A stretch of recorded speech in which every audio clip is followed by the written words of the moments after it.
करते हुए JMM, RJD और कांग्रेस तीनों पार्टियों को जो है एनिमीज बताया है। इसको आप किस तरीके? देखिए, मैं बार बार ये कहता हूं कि चुनाव जैसे ही आते हैं प्रधानमंत्री जी के अंदर एक नया व्यक्ति उत्पन्न हो जाता है, जिसे भैंस मंगलसूत्र मुजरा करने में कंफर्ट होता है। टूटी काट ले जाएगा, बिजली ही काट लेगा। दुनिया के किसी देश में आप नहीं देखते। प्रधानमंत्री जी भूल जाते हैं कि विपक्ष का कोई अलग से प्रधानमंत्री नहीं होता है। जिस जनता ने आपको चुना है उसी जनता ने उन पार्टीज को भी चुना है अलग अलग भूमिका में, जिनको आप ना जाने क्या क्या कह रहे हैं। अब घुसपैठिया ये वो, 10 बरस से तो आप सरकार में क्या किया आपने? केंद्र की बल को कौन नियंत्रित करता है? मतलब प्रधानमंत्री जी अक्सर भूल जाते हैं चुनाव के वक्त में कि कहां एक लक्ष्मण रेखा रखनी है विपक्ष पर वार करने में। मैं बार बार कह रहा हूं, बाहर आप जाते हैं, कहते हैं बुद्ध की धरती से आया हूं, अंदर भी तो रखिए वही विचार। ये बाहर और अंदर में इतना बड़ा फर्क नहीं होना चाहिए। Sir, one nation one election according to sources है कि इस टेन्योर में गवर्नमेंट ले आएगी। देखिए, मैं बार बार इस बात को कह चुका हूं कि one nation one election sounds good, लेकिन ये ऑब्सेशन की तरह है। वन नेशन वन टैक्सेशन में हमने जीएसटी का तो देख ही लिया, कबाड़ा हो चुका है। खैर, दूसरी बात मैं कहूंगा, 1962 तक इस देश में वन नेशन वन इलेक्शन था। 52 में पहला चुनाव, फिर 57, फिर 62। फिर क्यों परिस्थितियां बदली? क्योंकि रीजनल पार्टीज का इमरजेंस हुआ, कांग्रेस की डोमिनेंस को चैलेंज हुआ।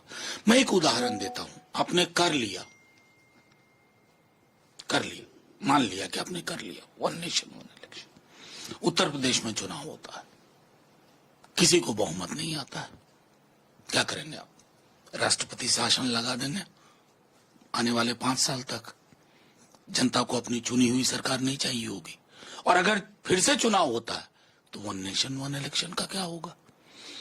और यहां एक फेज में तो चुनाव नहीं करवा पाते हैं आप।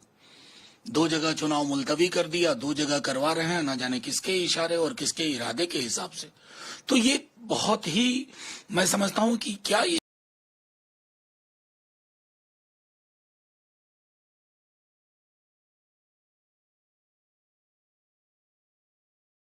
मिलना चाहिए।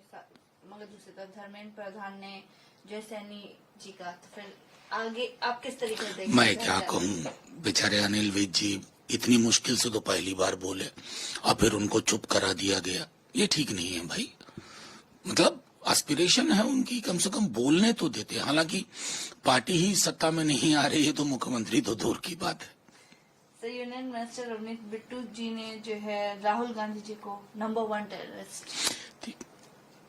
देखिए, आपको ये सवाल पूछना पड़ रहा और दुर्भाग्य है कि मुझे जवाब देना पड़ रहा। यहां ले आए हम अपनी राजनीति को।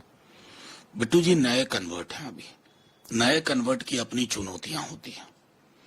उसको मोर क्रिश्चियन देन द पोप साबित करना पड़ता है। 24 घंटे 7 दिन अपने विवेक की हत्या करनी पड़ती है, खात्मा करना पड़ता है। बिट्टू जी के साथ काम किया, कांग्रेस में ही टोटल उनकी 3 दफा एमपी भी रहे।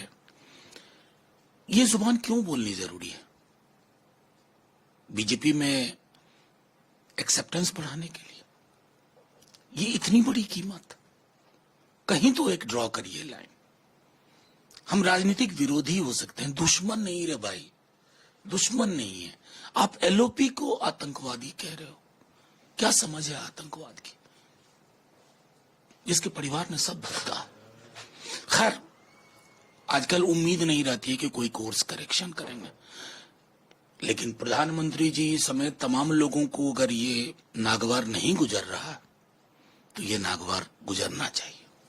आखिरी सवाल, जगदीप धनखड़ जी ने राहुल गांधी जी की जो रिमार्क्स हैं रिजर्वेशन को लेकर के, उसको कहा है वो एंटी कॉन्स्टिट्यूशनल माइंडसेट दर्शाता है। देखिए, मेरा मानना है कि माननीय उपराष्ट्रपति जी ने जिस संदर्भ में कहा, हम ये भूल रहे हैं कि वो पूरा का पूरा वीडियो बीजेपी आईटी सेल ने निकाला था, अमेरिका वाला वीडियो। अब तो सब कुछ सामने आ गया, पूरा स्टेटमेंट भी। मेरी चिंता अलग लेवल की है। मेरी चिंता है कि अभी जनगणना की बात हो रही है और कास्ट सेंसस को लेकर सरकार चुप है। आज के दिन में सामाजिक न्याय का सबसे बड़ा सरोकार है। कोई डिनाई नहीं कर सकता, जन सैलाब होगा सड़कों पर। नंबर 1। नंबर 2, एक किताब लिखी गई थी एक मशहूर व्यक्ति द्वारा, उनका नाम है गुरुजी गोलवलकर। किताब का नाम है बंच ऑफ थॉट। उसमें क्या क्या चीजें पता है? न नेहरू जी ने लिखी वो चीज, न इंदिरा जी ने, न सरदार पटेल ने, न मौलाना आजाद ने। वो किताब कहती है कि दलितों के मंदिर में प्रवेश पर अपर कास्ट का, सवर्णों का आक्रोश जायज है। और आरक्षण को लेकर के तो जो बातें की कही गई उसको 2015 में मोहन भागवत जी ने दोहराया। तो यहां तो दूध का दूध पानी का पानी है।